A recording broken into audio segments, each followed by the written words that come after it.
If at first you don't succeed, try and try again. Huh. Well, I wouldn't say my first videos were not a success, but we're trying a few different things down here in the basement studio or underground layer, whatever you want to call it. So, if you don't know by now, I'm Dr. Heidi Gugesberg Connors, and this is chapter. Wait, it's not really a chapter of Dr. Lucas's public speaking textbook. I'm really going to show you a few quick and dirty ways to find supporting materials for your speeches, especially when you're one of those college students who waited until the end. It is the last few hours before you get some sleep, before you give the speech, which I do not recommend. It'll increase your anxiety through the roof. You won't have time to prepare presentational aids. It's just going to be a disaster. But just in case you waited until the last minute, I'm going to teach you how to find some stuff. So right now I teach at a school in South Dakota, and it is called Southeast Technical Institute.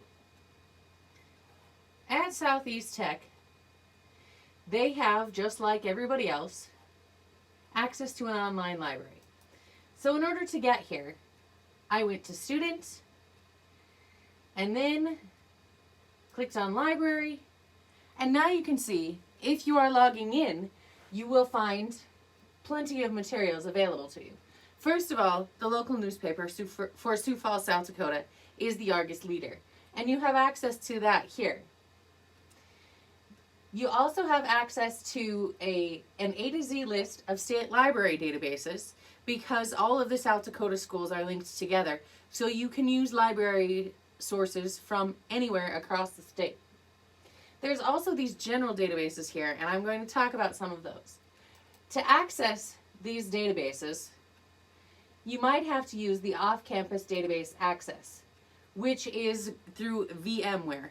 It is a little crazy to understand VMware, but I'm actually using it right now. And what it is access to a computer that is on campus, so it's almost like you're really sneaky in your underground lair, just like me, and we are ghosting another computer.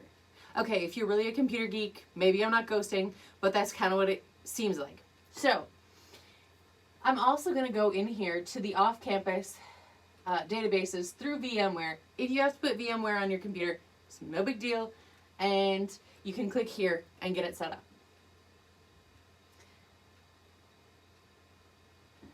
So we are going to choose, though, one of the general databases. My favorite to use is EBSCO, and we're going to do that. However, ProQuest has a copy of my dissertation, and so maybe I really should get used to using that one. I'm not sure, but I don't quote myself very often, so I guess I don't need it right now. If we choose to use EBSCO databases, most people choose Academic Search Premier. There are other databases owned by EBSCO, but we're going to what's called EBSCO Host, and it's the Academic Search Premier. Here we can type in any titles of books, journals, magazines, anything that we want to take a look at. I'm going to actually look for a book that I put on here just a bit ago so that I wouldn't have to type. There it is. I'm going to look for books and articles about Henrietta Lacks. Now you're going, Dr. Heidi, who is Henrietta Lacks? Well, Henrietta Lacks is an icon within the medical and scientific fields.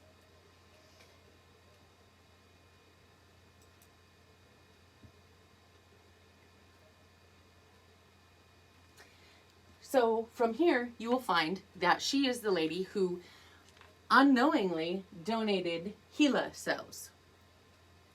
Her cells were taken and grown in petri dishes and in other ways in labs and used for scientific research for many, many years before she got any credit. And there's the story about how her family didn't get any money from it. They didn't know anything about it. And so after Henrietta Lacks died, her cells became famous. They became known as HeLa cells, even though Henrietta Lacks was no longer associated with the cells. A book written a few years ago actually helped to remedy a bit of that, and there's been other information since then. Particularly, there's an entire Johns Hopkins University website dedicated to HeLa. Now that we've taken that little trip down scientific lane, let me tell you what we're doing here. We can, at the top, choose this article because it's the first one that came up. Over here it also tells us that it's an academic journal, and the absent presence of Elise Lacks may not have anything to do with Henrietta Lacks, but it might. We just need to do some digging. Over here, I know it's hard to see, but over here on the left-hand side, we can refine our search results, okay? So we can actually say that we only want to look at full text articles, which is good if you're doing research at 3 o'clock in the morning in your pajamas. We can do some only with references available, then we know that they're scholarly. Or we can actually look for scholarly peer-reviewed journals. And we can limit the publication date. Remember I told you we don't want articles that are too old. And then we can limit things to academic journals only, magazines only, newspapers only. We can use a thesaurus to look up other terms that are similar to HeLa cells. We can look up certain publications only, certain publishers, certain companies. We can even limit it only to English articles if we only understand the English language or can only read the English language. We can limit that here. We can also limit it to geography, so we could only look at articles from the United States, and so on and so forth. Okay? All right, so if I click here on a full text article, The Immortal Life of Henrietta Lacks, here is the article. I can also do the HTML full text, and that would allow me to actually see the picture that went along with this article. There are a lot of articles, and that's why I might want to use those limiters, because there's 13,331 that came up, and I actually knew what I was searching for. Wow, can you even imagine? Okay, so the other cool thing is that while we're on here, if we want to cite this source, we go over here to the right-hand side. Now we can save this, we can put it in a folder, we can create our own account, do all sorts of fun things in EBSCO.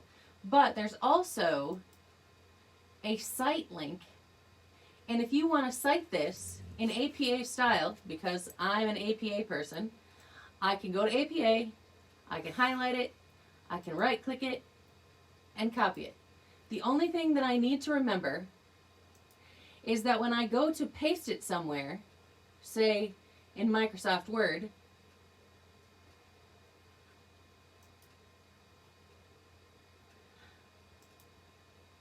I have to right-click when I paste and choose something other than just paste. Because if I just choose paste, sometimes, or if I do Control-V, it will paste it with a yellow or green background. In this case, I'm going to do keep text only. Now, sometimes you're going to want to do merge formatting because you want to make sure that everything is parentheses in the right place, italicized in the right place, bolded in the right place, all of that kind of stuff. But now we have our first source on our Works Cited page. That was pretty easy. Some other ways that we can go about finding information: you can go to scholar.google.com and we can paste in here Henrietta Lacks again. Because I used this particular article, I might find more information on things other than just about HeLa cells.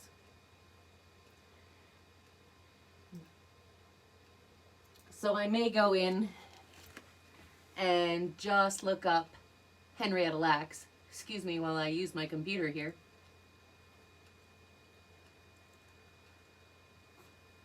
Okay, and then we can see how many scholarly articles show up on google.scholar.com. Why do I say google.scholar.com instead of just Google Scholar? Because I want you to know that's how you get there. If you're looking for books on Google, do books.google.com. It's an easy way to get there. Same thing with Google Drive. Drive.google.com takes you right there. If you're a clicker and you want to click around, go ahead and go just to Google and then click around and find all the stuff. Otherwise, you can use those little tips and tricks I told you. Here is a book. In fact, the most popular book by Rebecca Skloot, The Immortal Life of Henrietta Lacks. I read it. It's a good book. You might want to check it out. But there are also other articles. How do we know what these other articles contain? Well, we don't, except that we can, like I mentioned in one of the other videos, read the abstract to know if it's something that we're interested in including. And if it's a scholarly journal article or an academic journal article, that means that the person wrote the article and then he or she went and had it reviewed by peers or other experts within their area. This is a long process. They probably had it returned a couple of times, edited it, and fixed it up so that it fit within the journal requirements. It is really a huge process, but at least we know that the materials are worthwhile.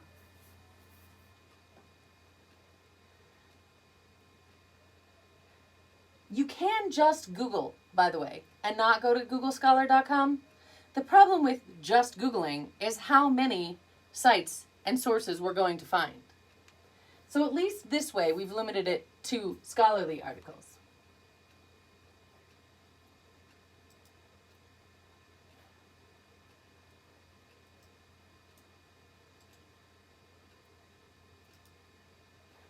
All right.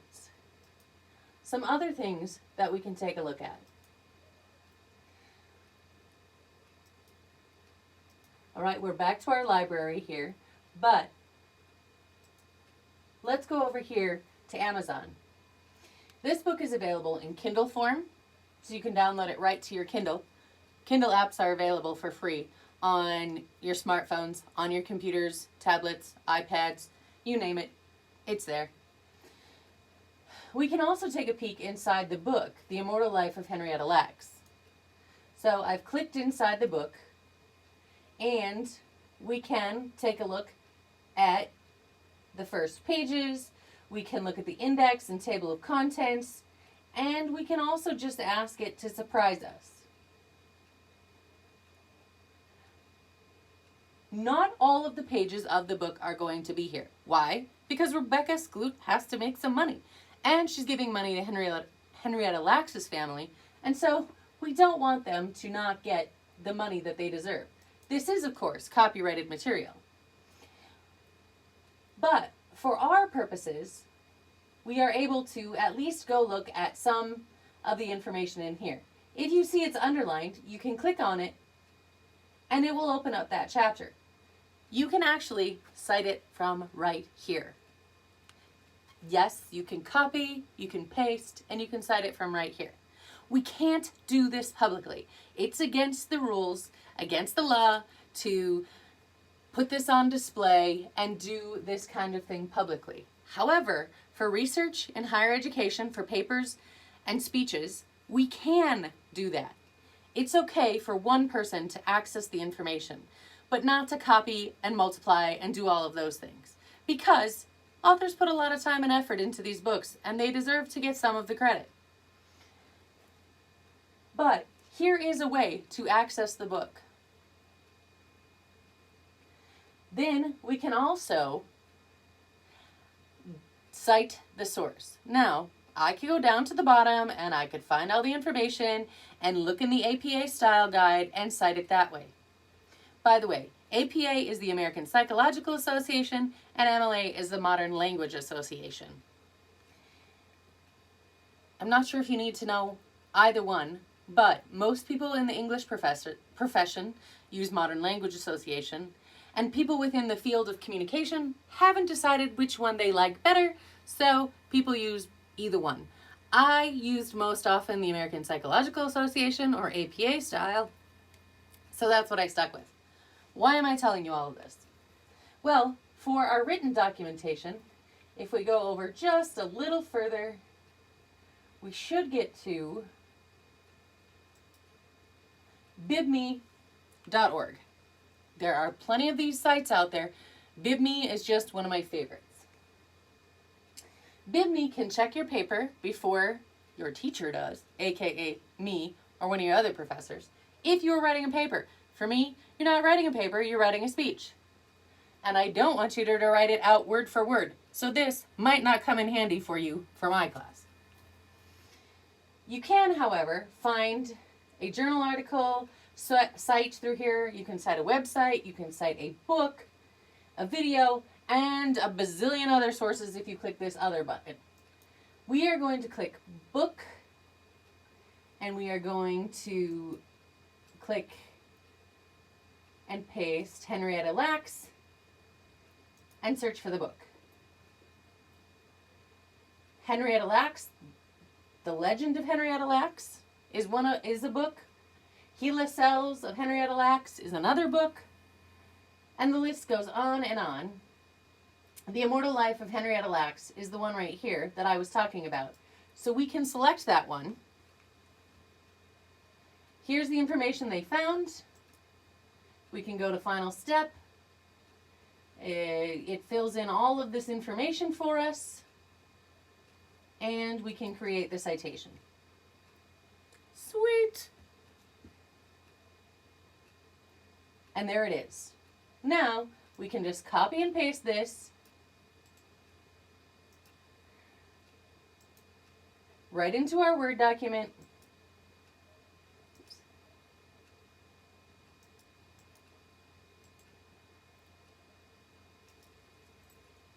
And we have source number 2. Pretty simple. There are plenty of other ways to go about finding information. You can search through books on Kindle or on your Nook or any one of those other electronic forms by doing a Control F, and you should be able to find information. The list and ways of doing these sorts of things goes on and on as our technology advances. I just wanted to give you some ideas of ways to do this when you may be at home in your pajamas at 3 o'clock in the morning trying to get your public speaking homework done.